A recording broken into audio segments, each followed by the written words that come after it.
Hello everybody, I hope you're all well. We are on episode 8 of the Del Prado house. I hope I got it right today. So before we turn it round, I just want to show you this little book that I made with the cardboard that was in the last episode. I used the cardboard for the cover and it's called Japanese Stab Binding. And I just love making these little books out of bits and pieces that I have lying about. This one I'm going to use for my Spanish that I'm attempting to learn. I think my teacher Anna watches the videos, so we're learning at the moment prepositions in front of and behind and all those kind of words. So I'm using this book in an effort to try and drum these words into my head. So if you are watching, Anna, I am trying. I'm making an effort. Right, I will now turn the camera around and we'll have a look at episode 8. So, as I said before, we have part 8, and in this issue, left inferior wall, ground floor. So it looks like we're going to end up with 2 walls. Now looking at this, I think I may have made a dreadful error on the first part with the door on here, because I've stuck those mouldings on. I mean, I've stuck them on flush with the bottom of the wall, and it's looking to me like they may actually, may not be right. I have actually got a spare bit for that, so if it is terrible and I can't prise it out with a craft knife and I could use a hairdryer to soften the glue, I can just abandon that piece and start it again.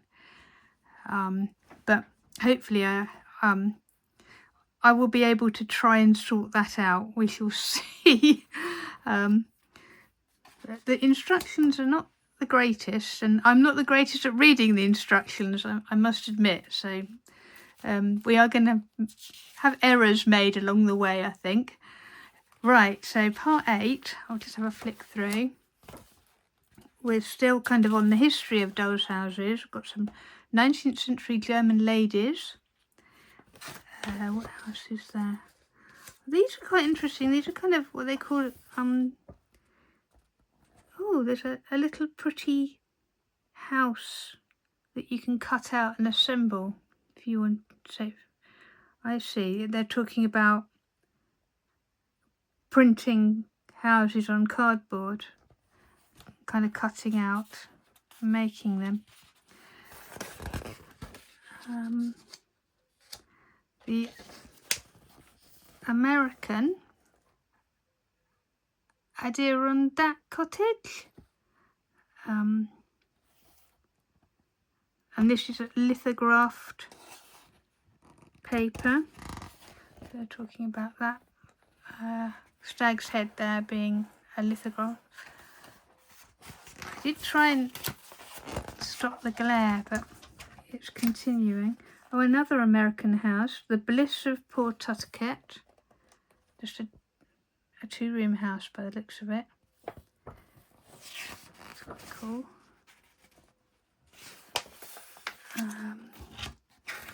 It's all American now.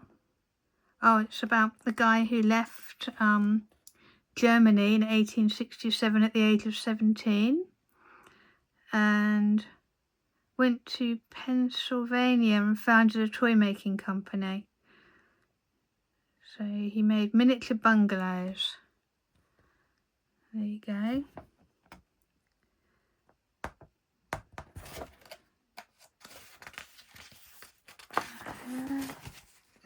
Open the page. There we go. Oh, the Hobbies house. That's an English house. Hobbies are still going as a company. I think I mentioned them last week. That's where I got my lint-free cloths from.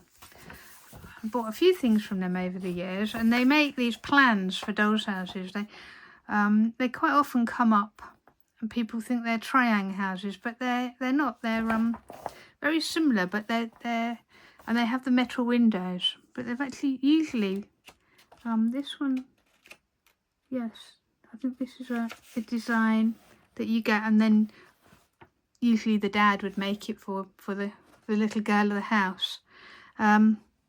This is a really lovely picture of a triangle, a hobby's house. Yeah, really nice. It's quite a thin version. Oh, we've got a Hamley's house here. Again, it's English, made by Lines. They were the kind of creme de la creme of the doll's house people at that time. Lines houses are beautiful. We've only got a little bit. Presumably, the next half of that house will turn up in episode 9. I just love the illustrations, as I've said so many times. If you can get hold of just the magazines for this, sorry, I knocked the tripod there, for this, then it's really worth doing. They later on there will be, I know that they do projects and things and plans for projects in these books. So yeah, you get so much. And okay, we've got the destructions. Another picture of the interior of the house. Okay, oh, it might be all right there, because that's what I've put on, and it does only go up to the top of the floor, so I may be okay with that one. It's this moulding on this side that goes all the way down, isn't it? So we might be still on track. Okay, and we've got a piece of rather nasty wallpaper that we won't be using. Oh yeah, it's over. It's got a crease down the middle as well. I think you can put that out. I'll keep that. And then we have the piece of wood. So I need to work out the orientation on this. It looks like it's got a slot there. I need to, oh yeah, that'll come out easy enough. That's going to be interesting.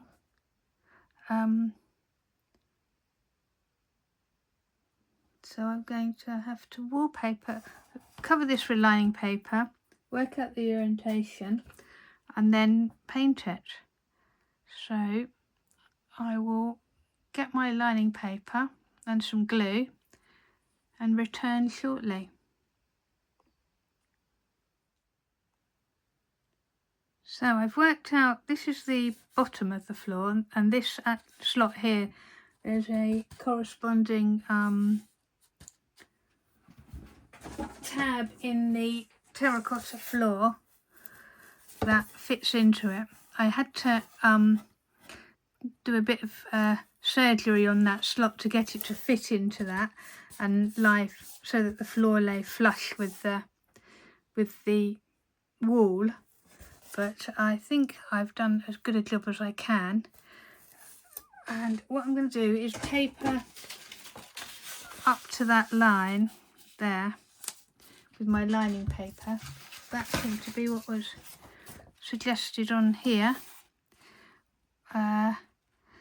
So I've cut out my piece of lining paper. I just drew round, I just laid the wall on the lining paper and cut around it using my craft knife to get there. That's one advantage of this kind of modular setup, which you couldn't do if you had a ready-built house. Although actually wallpapering isn't that difficult, I found. So now I'm going to spread a load of glue over this thing and stick it on. I'm just using my cheapy wood glue. I have got PVA that I could possibly use as well, but this is what I had to hand, and I'm too lazy to go and find the PVA. So I'm just going to make sure I'm doing the edges. In my experience, paper peels off from the edge. So the edges are the crucial bit. Sorry, I knocked the camera. I'm hoping I'm keeping in shot. I do find this quite difficult, this doing something and filming. I'm clearly not a multitasker. I kind of get engrossed in what I'm doing and forget that I'm doing it and videoing it.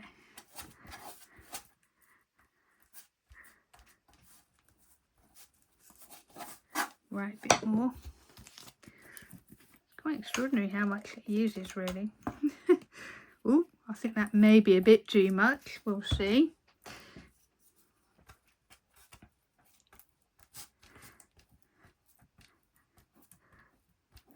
Because I want the walls to look a bit sort of rough and ready plastered, I'm not actually that bothered about doing a perfect job. It's one of the liberating things about this kind of Mexican style, is it doesn't actually have to be perfect. Although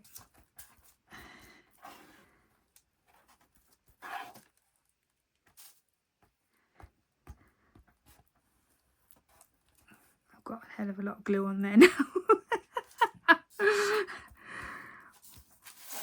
This is going to be interesting. Okay, line myself up.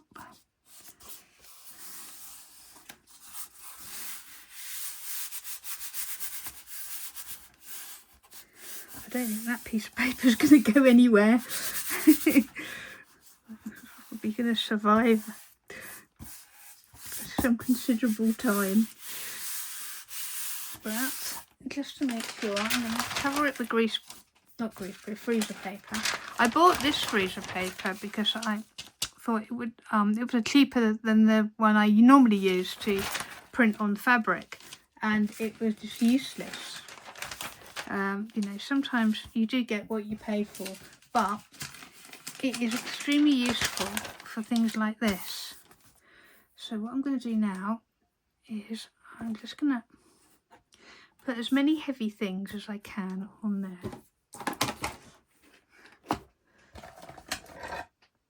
As possible. Give it the best chance of drying flat, and then I shall come back when that's dry. So I've lined and painted the wall apart, and while that's drying, I thought I'd have a go at some things to put on the bookshelf to Frida it up a bit. I found this when I went to get my Fimo out, and because a lot of Mexican things are actually made out of paper mache, I thought I'd give it a go and see whether I could sort of, I think it would be possibly, it would look better for the things I'm making. Fimo can be a bit plasticky looking. You can paint it and you can put pastels on it to hide that. But I just thought, I've never used it, why not give it a go? Before I start, I wanted to have a kind of a word about scale. This house is 12th scale, which is the normal scale for dolls' houses, which means that 1 inch equals 1 foot. Now, I don't do inches. I don't really do measuring per se, to be honest. I think I was the generation that fell between inches and the metric system, and neither of them stuck. So what I tend to do is I use measurements from books and things, dolls' house books, but I do a lot from eye. So you can, you know, I've got a book here, a full scale book, and an ornament. This is a small ornament, and you can see it's about 1/4 of the size of the book, roughly. So if I wanted to make an ornament that size, I would get the small book and have a go at making a very small ornament. It's probably going to be about 0.5 centimetre, I would think. Or, you know, I've got this hideous thing here. These were things I won in a kind of silly raffle that I was involved in, and they were in the charity shop bag, to be honest. Whoops, that's the bookcase over again. This one is about 3/4 the size of the book. So I just look for things around the house and kind of compare them to other things, and then get the small things and do the same. So that's one way I do it. The other way is I just look at where I want the thing to go and do it by eye. So I know I want these things to go in the bookcase. I know I want them to be quite dramatic. Let's put the bookcase like this so you can see. So I've got the shelves, so I just need to make the things to fit the space I've got. So I really wouldn't kind of get too hung up about scale, really. If it looks right to you, then it probably is. And if it's only going to be for you, then if it looks right to you, then sort everyone else, for want of a better way of putting it. So that is my... Oh, the other thing I learned before I turn off and get my paper clay out. When I looked up 12th scale, it said that it actually was used in Gulliver's Travels to compare the Lilliputians to Gulliver. So I thought that was quite interesting. That's a useless fact for you. Okay, I'm now going to open the clay and have a look at it. So I've got a little book here, so that if I want to make an ornament bigger or smaller than a book, I can. But the main thing I'm going to use to measure with is the bookcase. So let's see what this stuff is like. I know Queen City Minis used it to make potatoes, I think. Make potatoes, which I think is why I ordered some. Yeah, it's interesting stuff. Yeah, it's quite malleable. Just excuse my fingernails. I've been up to all sorts today in the garden, and I have scrubbed them, but it never really comes off. Yeah, I think it cracks quite easily. It did say on the packet that if you get cracking as it dries, then you might need to fill in any cracks and dampen your fingers to smooth and rejuvenate while modelling. I presume it means the clay and not yourself. If only if it that easy. Right, yeah, it is cracking quite a lot, so I think I'm going to have to get some water. And what I'll do, I'll have a go at making some things, and then depending on how successful I am, I'll come back and demonstrate, or I'll give you a laugh and show you my dreadful failings. Right, well, it's over a week since the last part of this video because I've had a dreadful cough and a cold. So this is the left wall of the kitchen, the interior bit, and oh, it looks like I might need to touch that up a bit there. And on the back, I just primed it because that's going to be the exterior wall, and I'm not sure what colour I'm going to do the exterior of the house yet. So that's the part that came with the magazine. And then I also have had some fun making some things for the bookcase. Here is the bookcase. I stuck these wood panels on the front and got these little bits of jewellery. I buy bits of jewellery in charity shops. And I've got hundreds of bits really. Then they're not particularly straight, which is a bit annoying. So I said I haven't been particularly well, and that I just kind of really wasn't functioning on all cylinders when I stuck those on. But because this is going behind a door and on a side wall, you'll kind of be looking at it mainly side on, and there'll be lots of other things in the room. So rather than prise them off and have to sand and stain and varnish and redo, I'm going to leave it.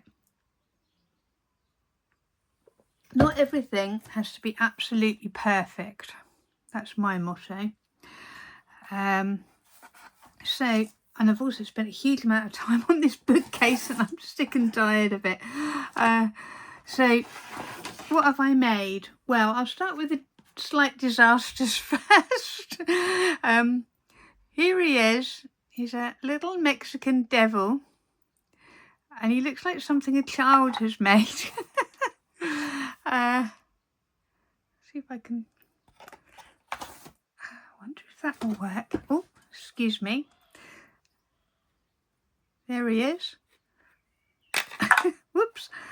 I don't know, there's something I quite like about him though, so he's staying. I did think, oh, I won't use him, but I don't know, I quite like him.